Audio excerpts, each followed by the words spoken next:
سب سے پہلے قربانی کے لیے کون سا جانور چاہیے؟ قرآن مجید سورۃ الحج آیت نمبر 34 وَلِكُلِّ أُمَّةٍ جَعَلْنَا مَنسَكًا لِيَذْكُرُوا اسْمَ اللَّهِ عَلَى مَا رَزَقَهُم مِّن بَهِيمَةِ الْأَنْعَامِ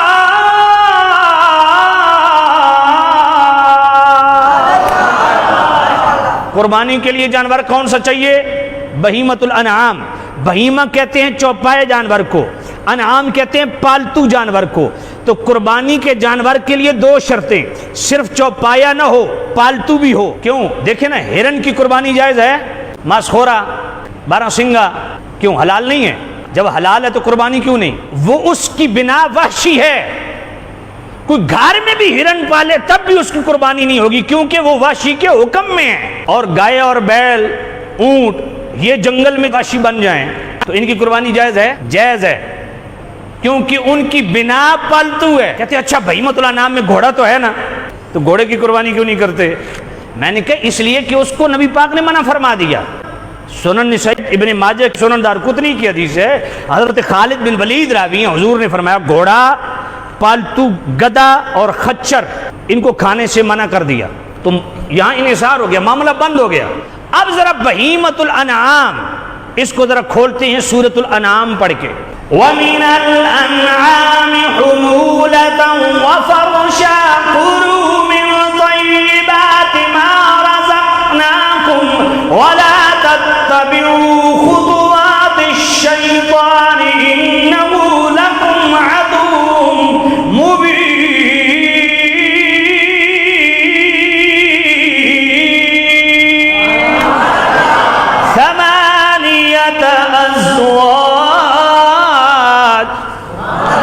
من الضأن اثنين ومن المعز اثنين قل آذكرين حرم أم الأنثيين أم اشتملت عليه أرحام الأنثيين نبئوني بعلم إن كنتم صادقين ومن الإبل اثنين ومن البقر اثنين قل آذكرين حرم أم الأنثيين أم اشتملت عليه أرحام الأنثيين۔ وَمِنَ الْأَنْعَامِ حُمُولَةً وَفَرْشًا، فرمایا جانور دو طرح کے ہیں، ایک ہیں سواری والے، ایک ہیں ذبح کرنے والے۔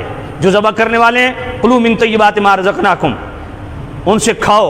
قربانی کے جانور سورۃ الانعام آیت نمبر 142 مِنَ الضَّأْنِ اثْنَيْنِ، بھیڑ سے دو، نر اور مادہ۔ وَمِنَ الْمَعْزِ اثْنَيْنِ، بکری سے دو، نر اور مادہ۔ کتنے ہو گئے؟ 4۔ وَمِنَ الْإِبِلِ اثْنَيْنِ، اونٹ سے دو، نر اور مادہ، 6۔ وَمِنَ الْبَقَرِ اثْنَيْنِ، گائے سے دو، نر اور مادہ۔ کتنے ہو گئے؟ 8۔ یہ 8 وہ جانور ہیں جن کو قرآن نے بیان کیا۔ جو کہتے ہیں کٹے کدھر سے آ گئے، بھینسے کدھر سے آ گئے، میں نے کہا تمہیں بتاتے ہیں، اور اہل حدیث زیادہ اس پہ اعتراض کرتے ہیں۔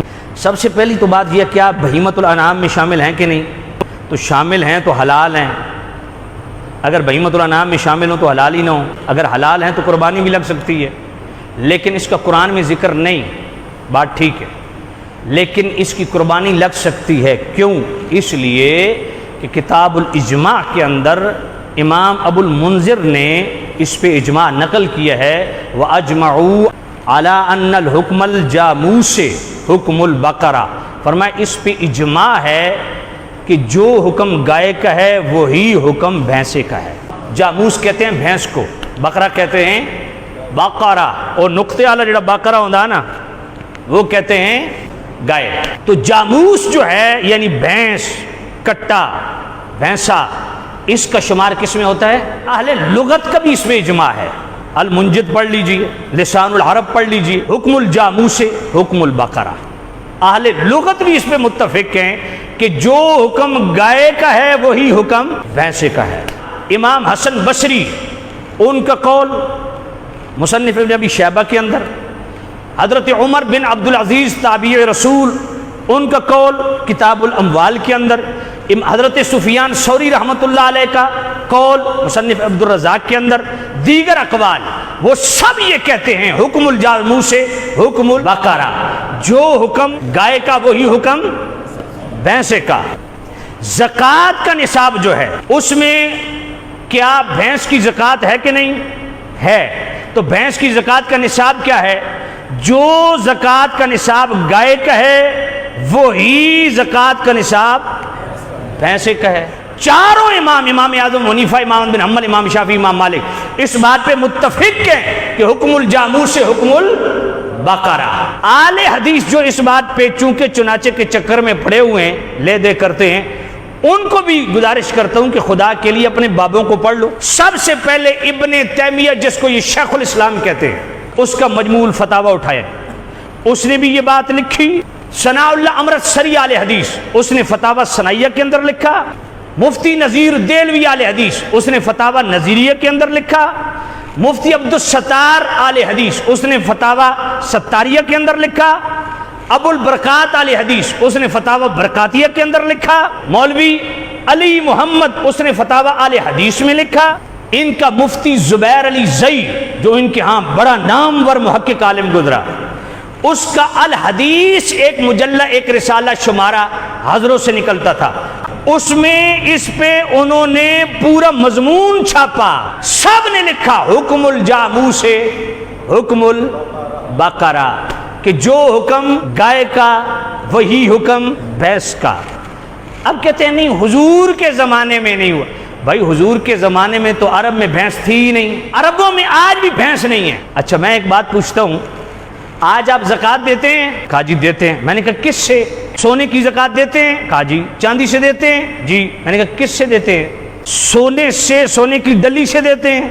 چاندی کی ڈلی سے دیتے ہیں؟ کہا نہیں، روپے پیسے سے دیتے ہیں۔ بھائی حضور کے زمانے میں، صحابہ کے زمانے میں، تابعین کے زمانے میں، تبع تابعین کے زمانے میں روپیہ پیسہ تھا ہی نہیں، تو زکوٰۃ کیسے دیتے تھے؟ کہا سونا چاندی سے، ان سکوں سے زکوٰۃ دیتے تھے۔